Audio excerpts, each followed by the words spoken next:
This video offers some updated tips on how to make an N95 mask cover, as we showed in a previous video.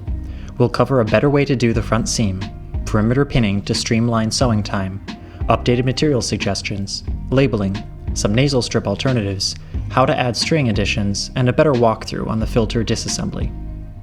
Starting with the front seam stitch, the problem with the old method is that under stress, the seam could pull apart and expose tiny gaps. To solve this issue, fold the seam over to one side and sew a straight stitch along the entire length. This will ensure that the seam doesn't pull apart under stress. To complete this, the mouth portion of the mask should also be sewed in the same way. Pinning the perimeter instead of spot sewing will save time if you're making a lot of these.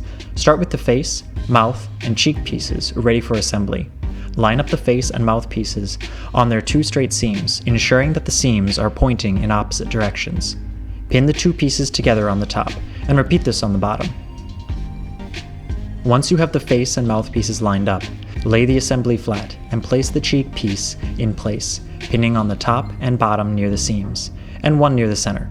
Repeat this on the other cheek piece until you have a full mask pinned and ready for perimeter sewing. Take this over to the sewing machine and start going around the entire perimeter with a 1/4 inch seam allowance. When you're done, clip off the 4 corners.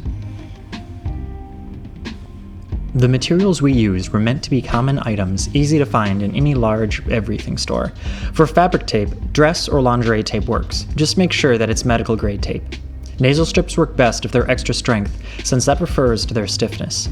Concerning filter direction, at this time there's no good answer on what direction the outside should face. However, for redundancy, you can take 2 filters and place them facing opposite orientations to ensure filtration from both directions.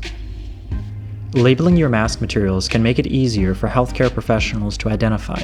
Write the brand of filter used and the MERV rating, which can be found on the back of the filter package. There are a few alternatives to nasal strips, including just using pipe cleaners to provide support. For an easy way to attach without any sewing, cut a length of about 3.5 inches and bend the ends so they're not sharp. Cut a length of medical tape and attach the pipe cleaner to the front of the mask as shown. For a more permanent solution, place the tape and wire on the inside of the mask as high up as you can in the nose region. Many people find the ear elastics uncomfortable after a while, and while swapping out larger elastics can help, the addition of string ties on the back can also dramatically improve comfort.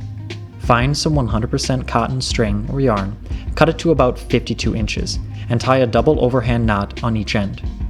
Using a paper clip of appropriate size, feed the string up one end of the mask cover, across the top of it, and down the other end of the mask cover. This provides enough length for workers to tie the mask without relying on just the ear elastic. To disassemble the filter, unwrap the package and make note of the direction of airflow.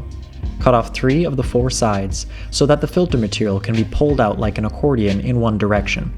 When you've pulled the metal protective grid off, mark the direction of flow on the filter material and start pulling the filter material out. You may want to enlist some help for this step from a furry friend, however, their actual helpfulness may vary. When you're done, you should have a long sheet of filter material ready to go. We hope you enjoyed some of these pro tips on how to sew an N95 mask cover.